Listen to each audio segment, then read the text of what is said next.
We were all witness to millions of workers leaving for their hometowns shortly after the lockdown was announced using the Shramik special trains. What we anticipated then has now come true. There's a severe shortage of all kinds of labor everywhere. And guess what? Kerala is facing such an acute labor shortage, particularly on the farm front, that some workers are now being flown in to the state. Welcome to Geometric View, in which we discuss this week the farm sector.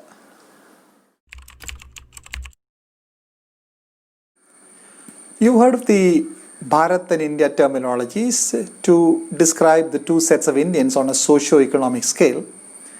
India to denote the geographically small but urban, modern, infrastructure blessed, industrialized, economically progressive Indians, and Bharat to describe the geographically large but mostly rural, poor people who are engaged mostly in farming with poor infrastructure and economically backward.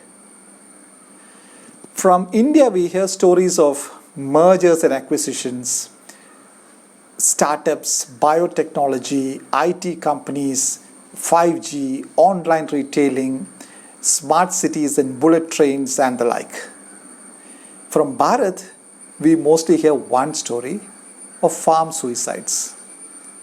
But lo and behold, when this year's first quarter GDP numbers were out, it was Bharat that was shining. Bharat had grown 3.4%, while the overall GDP, which mostly represents the India part, had nosedived an alarming 23.9%. But come to think of it, a lot of this was expected because India was locked down, Bharat was mostly not. So Bharat went along at its regular pace of growth, and this time it was 3.4% for this quarter, while India, under severe lockdown, could not grow that fast, and therefore the overall national GDP for the quarter was negative 23.9%, one of the worst among the larger nations of the world. Ironically, the uptick in the farm sector's prospects come at a time when most of the workers have returned to their native villages and many of them are cooling their heels at their homes, leaving the agriculture sector so short of labor. The situation is so desperate that in a state like Kerala, plantation owners are thinking of even flying back their farm workers, like Joji Joseph Valiplakel, who's flying in 11 of his workers back from Odisha all the way 2,000 kilometers to Kochi and then to Kottayam district. His workers will travel by road from Ganjam district to Bhubaneswar airport, and on Saturday, September 5, they'll take an Indigo flight via Hyderabad to Kochi, and then they'll travel by road to Kottayam district, where they'll be in quarantine for 2 weeks and then start work. That's the desperate situation for labor in many parts. എന്തുകൊണ്ടാണ് ഈ തൊഴിലാളികളെ ഫ്ലൈറ്റിൽ കൊണ്ടുവരേണ്ട ആവശ്യമുണ്ടായത്? കൈതകൃഷിയിലെ കൂടുതലായിട്ടും അന്യസംസ്ഥാന തൊഴിലാളികളാണ് ഈ മേഖലയിലെ തൊഴിൽ പ്രവർത്തനം ചെയ്യുന്നത്. കേരളത്തിലെ ആളുകൾ ഈ കൈതകൃഷിയിൽ പണിയെടുക്കാൻ അത്ര തൽപരരല്ല. അന്യസംസ്ഥാന തൊഴിലാളികൾക്ക് മുമ്പ് ഇവർ വന്നുകൊണ്ടിരുന്ന ട്രെയിൻ മാർഗമായിരുന്നു. ലോക്ക്ഡൌണിന് ശേഷം ഒരു ദീർഘദൂര ട്രെയിനുകൾ ഓടാത്ത സ്ഥിതിക്ക് അവർക്ക് ഇവിടെ എത്തിപ്പിടിക്കുവാൻ സാധിക്കുന്നില്ല.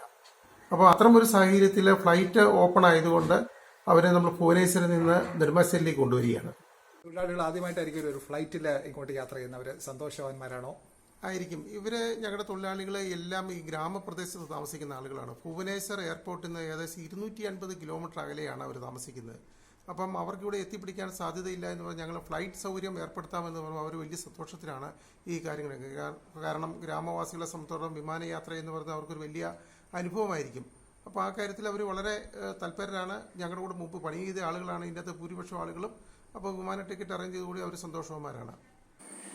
Many other plantation owners are also feeling the same desperation for farm labor, like Jacob Xavier in Pala, Kottayam district, who offered 600 rupees a day, free lunch and pick up and drop by car in a 30-kilometer radius and yet could not find any farm hands to work on his rubber plantation.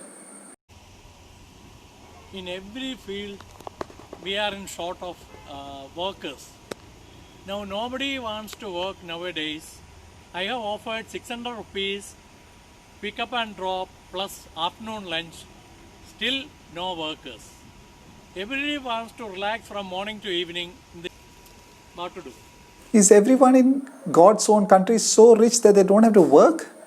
Not really. Listen to what Jose Matthew Kochukudi, a multi-crop planter who has won the Plant Genome Savior Award from the President of India, has to say.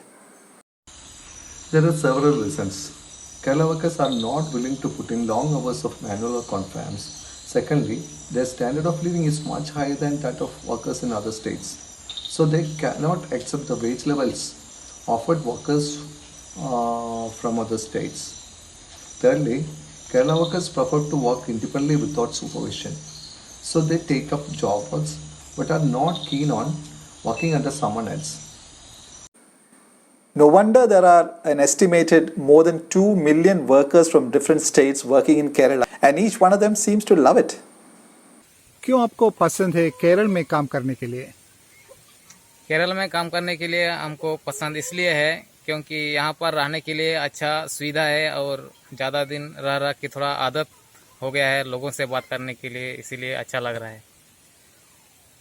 A growth in the farm sector does not mean getting more people onto farms. In fact, the reverse should happen. India's agriculture sector is one of the most inefficient in the whole world. We employ 60% of our population on farms and they contribute only 15% to the economy. In pure numbers, 60% of 1.3 billion people is 780 million people, and that's 1/10 of the whole world's population. Our productivity on the farm sector is perhaps the lowest in the whole world. We are number one in production of products like milk, pulses, cotton, jute, and some other products, but the productivity is extremely low. Kerala is only marginally better because it is not a major grower of rice, wheat or sugar, all of which are in such surplus that they are becoming liabilities. So there's no great reason for cheer for the 3.4% growth in the agriculture sector because the long-term prospects for Bharat and agriculture does not look very bright. Many of the millions who returned to their villages during the lockdown time have merely added to the unemployment and the already prevalent underemployment in the rural areas. In fact, it's worthwhile to consider what happened to all those workers who reached their native places following the lockdown. ഈ തൊഴിലാളികൾ ഇവിടെ കൃഷി ചെയ്ത് വരുന്നവരാണല്ലോ, അവര് തിരിച്ചു ചെന്നിട്ട് അവർക്ക് അവിടെ ജോലി കിട്ടിയോ അതോ അവര് ഇപ്പോഴും തൊഴിലില്ലാതെ നിൽക്കുകയാണോ അവിടെ?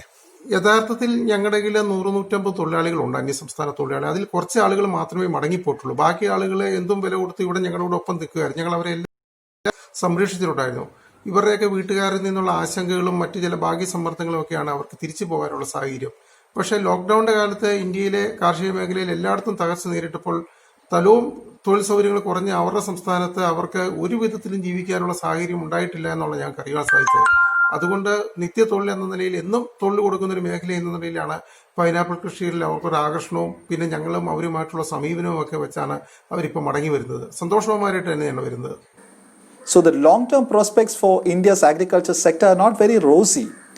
Actually, we need to free a lot of people from the agri sector and make them available to industry and services.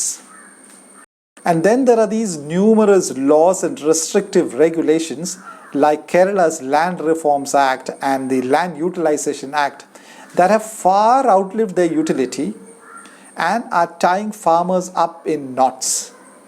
In any case, we cannot have 780 million people working on our farms, adding to the food mountain and committing suicide. The first quarter GDP numbers, which show agriculture in good light, is a rare moment of sunshine for the agri sector. Don't mistake that for long-time prosperity. Thank you.